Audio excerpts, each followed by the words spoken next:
Mareya Ibrahim, welcome to the Lindsay Elmore Show. Thank you.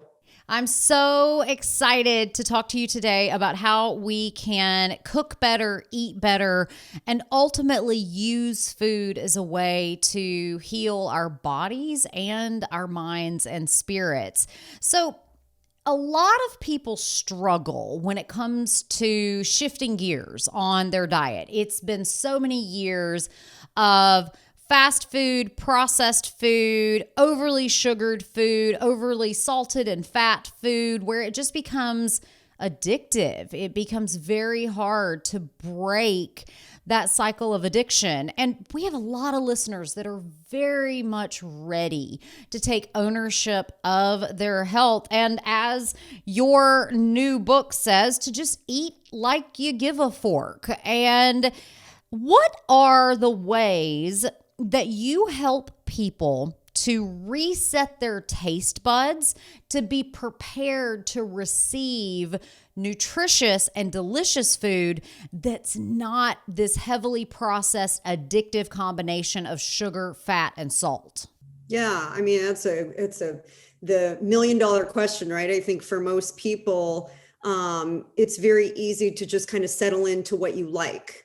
And there's, we're humans, we're omnivores, we have a lot of choice, and we have the ability to make that choice, which is not what our ancestors used to have. They couldn't walk into a grocery store and just pick from the cereal aisle and call it a day.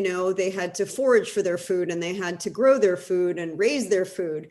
And so, with that choice comes a requirement, really, and that's why the book is called Eat Like You Give a Fork, for you to engage your intellect, to understand the choices that you're making are not just about eating. It's not just about pleasing your palate, but it's really about what becomes you.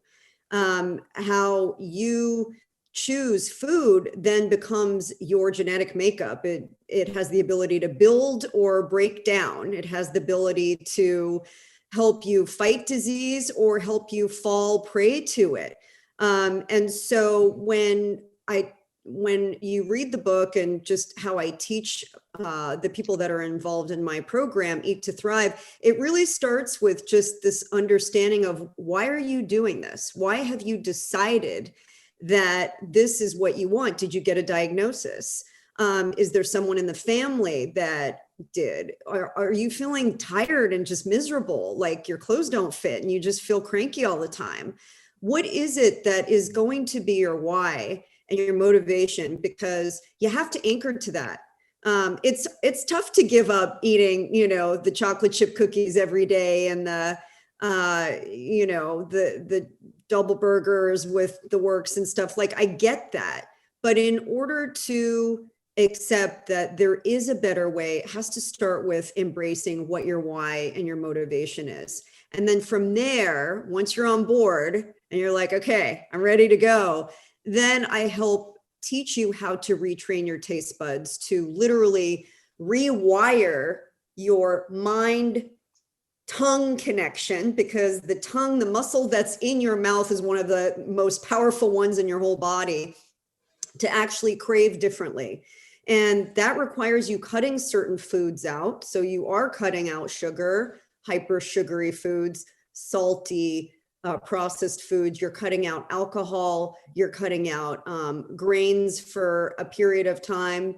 And you're cutting out dairy in order to be able to then embrace the foods that will change your palate. And that is an all-you-can-eat feast of vegetables. It's good proteins, plant-based proteins, nuts, seeds, avocado, umami foods that help to flex that side of your taste buds, which help to build muscle mass. So there's kind of you can call it almost like a prescription or like a plan that you would then follow in order to retrain your taste buds. And, look, humans we're as easy or as long as it takes for us to form a habit, we can unform it.